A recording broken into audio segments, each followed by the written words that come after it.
ఆధ్యాత్మిక భక్తి కలిగిన కుటుంబాలలో నుండి భక్తిపరులు పుట్టుకొస్తారు. యేసుక్రీస్తు అనే పర్వత శిఖరం భక్తిలో ఎక్కడి నుంచి పుట్టుకొచ్చాడు? మరియా యోసేపులు అనే భార్యాభర్తల కుటుంబంలో నుంచి ఆయన పుట్టుకొచ్చాడు. అతడు మండుచూ ప్రకాశించుచున్న దీపం వంటి వాడు అని పిలువబడిన బాప్తిస్మమిచ్చు యోహాను ఎక్కడి నుంచి పుట్టుకొచ్చాడు? జకరియా ఎలిజబెత్తుల కుటుంబంలో నుంచి పుట్టుకొచ్చాడు. ఇశ్రాయేలు చరిత్రను తలకిందులు చేసిన మోషే, అహరోను, మిరియాము ఎక్కడి నుంచి పుట్టుకొచ్చారు? అమ్రాము, యోకెబెదుల దగ్గర నుంచి పుట్టుకొచ్చాడు.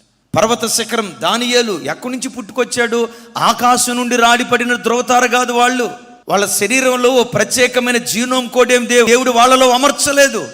ఇంగ్లీష్ రాని తల్లి పిల్లలకి ఇంగ్లీష్ నేర్పలేదు.